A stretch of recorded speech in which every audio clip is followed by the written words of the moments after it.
heavy snow and strong winds headed our way.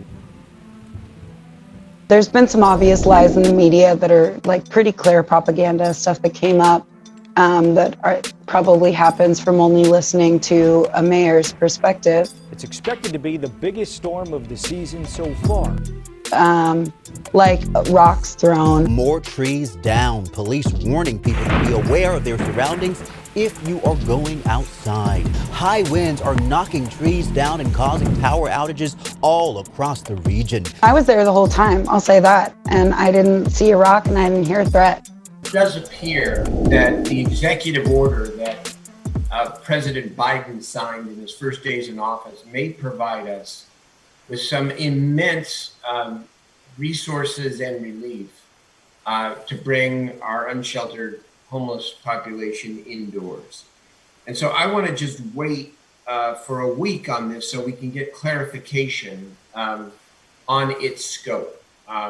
I tend to bring this back next week. I uplift the sense of urgency that you named last week, Mayor, and my continued support for us just doing as much as we can.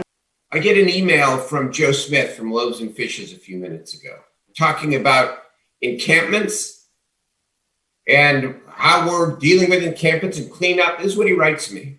He says, I am getting calls and messages that entire encampments are being wiped out by this storm.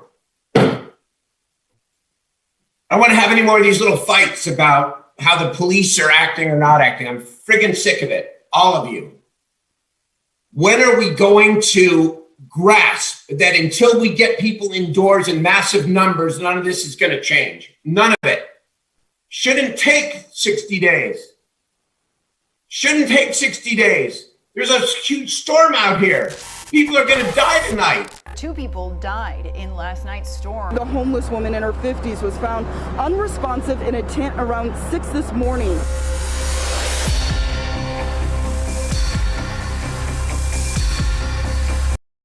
I'd like to remind the mayor that he's served for years of these cold winters.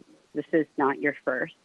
Your outrage is not impressive. Did you need last night's storm and death to really get us to this point? Have not the deaths throughout the years been enough? We don't just need vouchers, we need motels. We need all of them now. You clear away everything that they have, and what the best you do after years of pressure is a few motel vouchers that last 3 to 7 nights when people then end up back outside. Where are the folks in Alhambra? Are they back outside? Do you think that the way that it's going, it's wrong? Then, reach out to your council member, or more importantly, grab a group of the homeless community. And if you think 3 days is not enough, nicely go and get them a room for a whole month. Nobody's going to stop you on that. Mayor Steinberg, I want you to imagine what these deaths feel like. These people are dying of hypothermia. These people are out in the cold. They have no shelter. These are not quick deaths. These are long, painful, slow deaths. And if you do, and every single death while you are in office is on your hands. Every single one of them.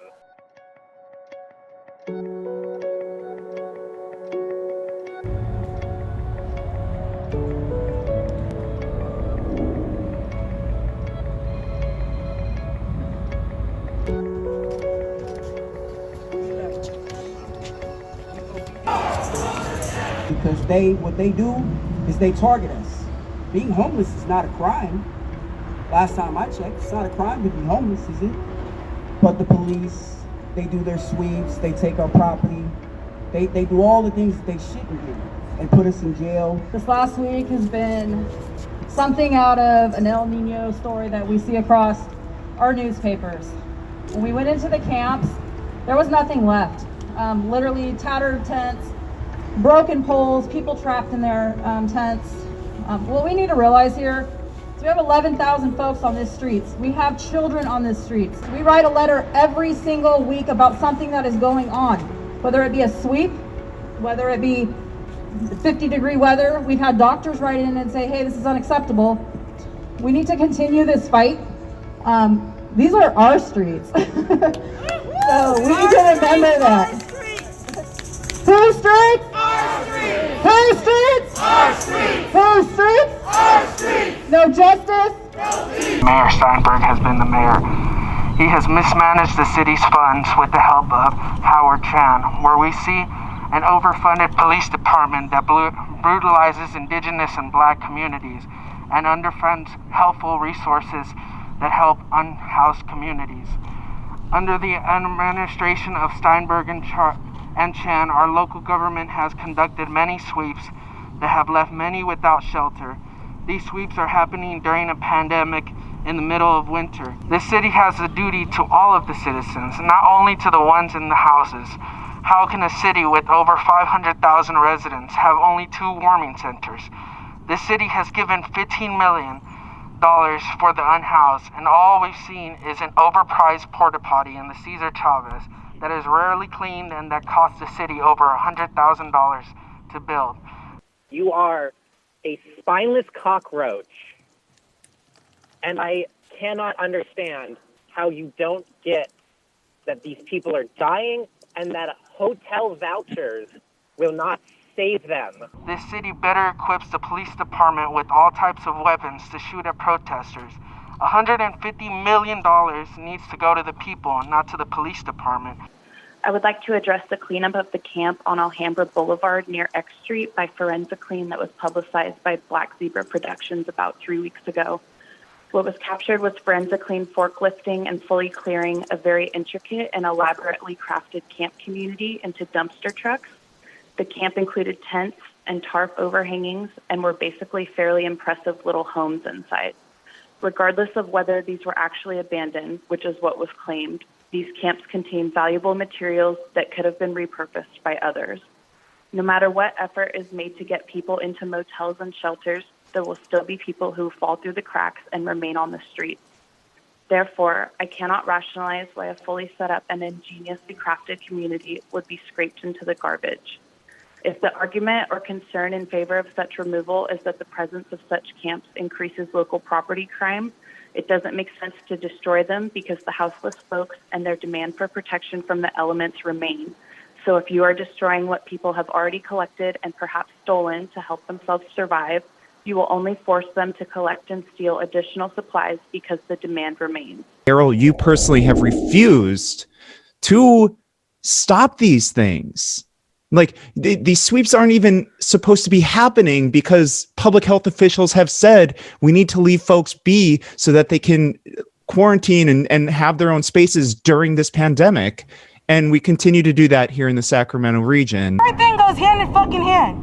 Fighting against homelessness, fighting against ICE, fighting against the police, fighting against mass incarceration, fighting against the prison industrial complex, all of that shit. Searching for the children. All of that shit is the same fucking fight. None of us have gotten justice. Our issues are not little. People are fucking dying. We're dying. When we say that no one is free as long as black people aren't free, I understand as long as we're subject to it, they're gonna keep formulating new systems to subject everyone they can. And right now, it's the poor. No more homelessness! No more homelessness! No more homelessness!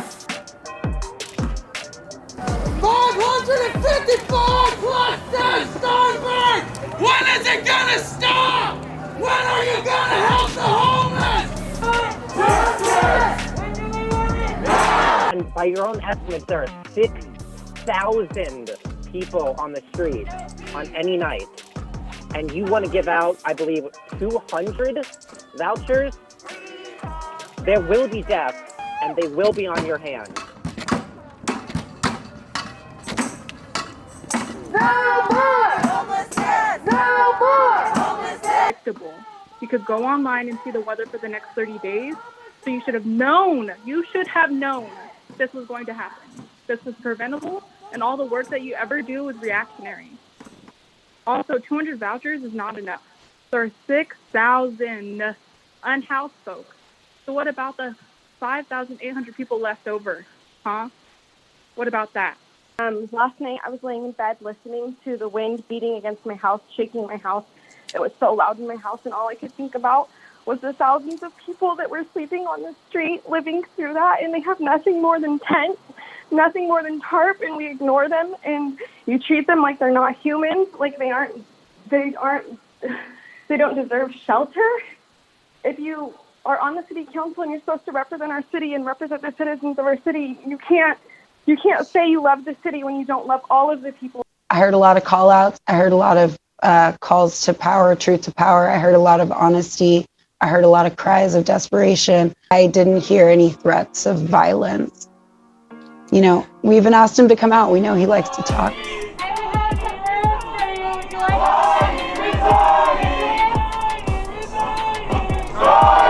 That are out there that are veterans, that are disabled, that are mentally ill, that are out there for whatever reason, it doesn't matter, but they're out there. And how can you let them be out there in these conditions, and not just these conditions? Through freezing temperatures, they were out there. Through hazardous air quality during the fires, they were out there. When it's triple-digit weather, they're out there. In a pandemic, they're out there. Do you have any words to say to the murders you perpetuated on the night of terror?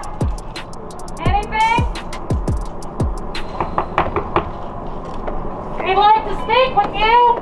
Steinberg murderer! Steinberg murderer! And how they are legitimately trying to paint the people who are out there, legitimately using terms like domestic terror. And I think it's just so silly that it's extremely hard for me to take that seriously.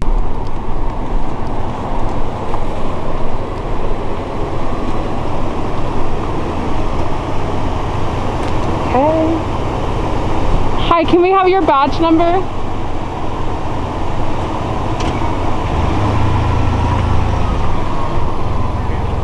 Not tonight, okay. The cops who killed Stefan Clark are still on the job. Hey there, can I get your badge number?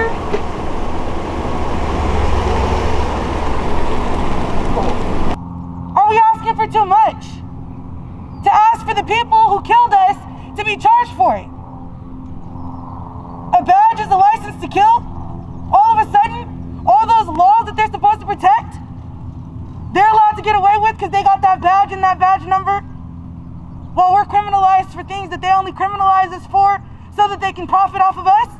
Their lack of outrage at the regular presence of Proud Boys and far-right extremists who regularly espouse, particularly in their safe spaces and their groups, but also expressly out loud, their actual anti-Semitism. Where was their outrage? There were people, you know, white men, armed white men plotting in parking garages about how to assault Black men to move up in the ranks of the Proud Boys. Where was their outrage? There's some Black guys up there. I don't know. Anyone's talking to them? Were they on the third? They were where me and you was just drinking a beer, bro. Who's all up here? Because I don't want this to be like an ambush situation where we go up there and there's like fucking a bunch of dudes up there. No one's up there. He said that we there's get a couple black ambushed on the dudes. fourth floor. We kind of had. We're going to the third floor, not fourth. It'd be a pretty good scrap. Okay. My wife needs to get her fourth. Holding Daryl accountable for 4 years of inaction and people's deaths over and over again in the streets due to homelessness. They view that the same as a white supremacist insurrection at Right. the Capitol. Right.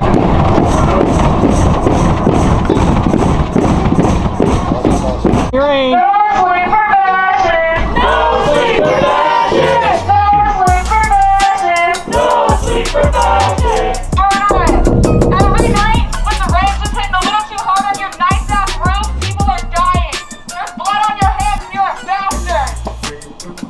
He went like this. He's talking to someone. They're inside his house. Oh, damn. They hopped the fence. In that bitch. They hopped the fence in the back. Oh. The cops are in there. Yeah. He's right there. There are people who are asking you to take on a human rights issue and to do the right thing, and have tried all of the other methods, as has been, stated, and are now at the place where they're like, look, we want to shake you up a little bit and let you know that this is something that, that matters to us.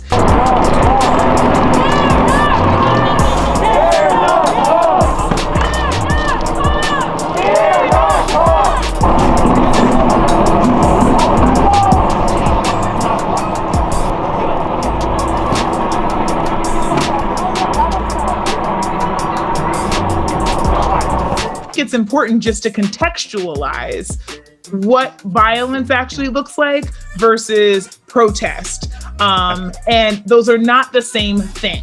And so the complete neglect of people is violence. Like them not being able to be safe and well cared for is violence. But people protesting in response to that is not violence.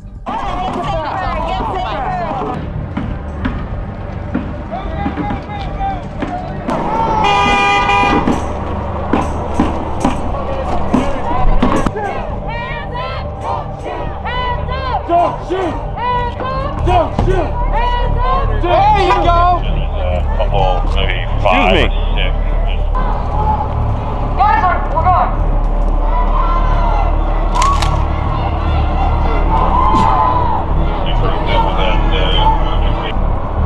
Can I have your badge number? Can I have your badge number?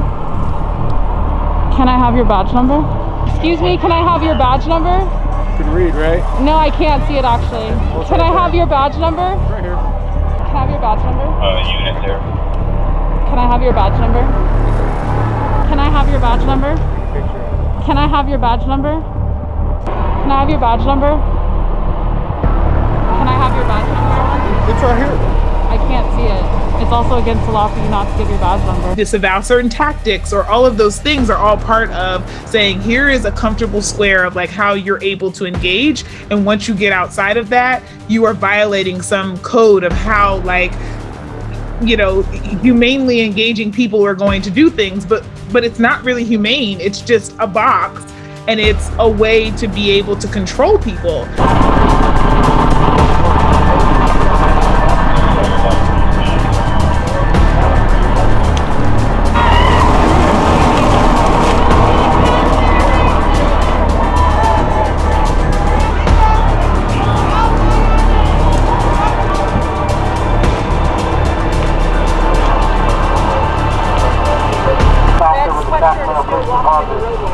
I hereby declare this to be an unlawful assembly. What have we done illegal? Like, it's just like searching for ways to perpetuate a really dysfunctional narrative that doesn't actually get down to the root cause of why people were compelled, rightly so, to show up at a direct action in front of the mayor's house. Like, this isn't the first time that people have shown up in front of his house.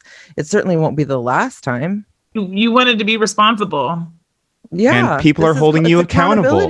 Right. Calling, you know, property damage violence is an overreach. It undermines actual violence. It also serves here to shut down the conversation. May be arrested. First by walking on the sidewalk away from Thorn Road. Let's get on the sidewalk, y'all. The sidewalk is closed. The sidewalk is literally closed.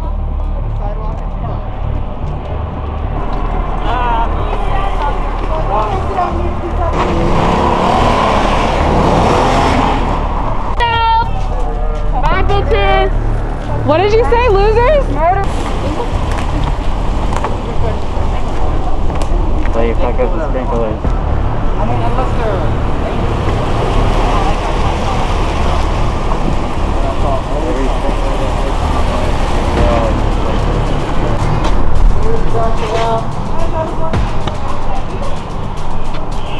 They're gonna watch us get in the car. I mean, yeah. We're just gonna need to go. We have to go.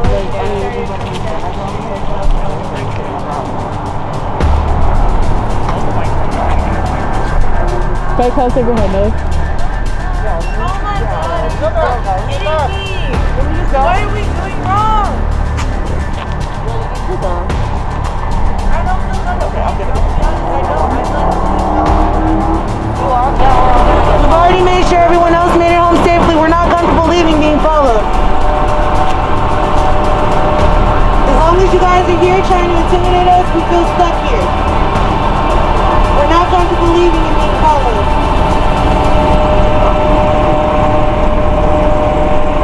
We're not even doing anything illegal standing out here.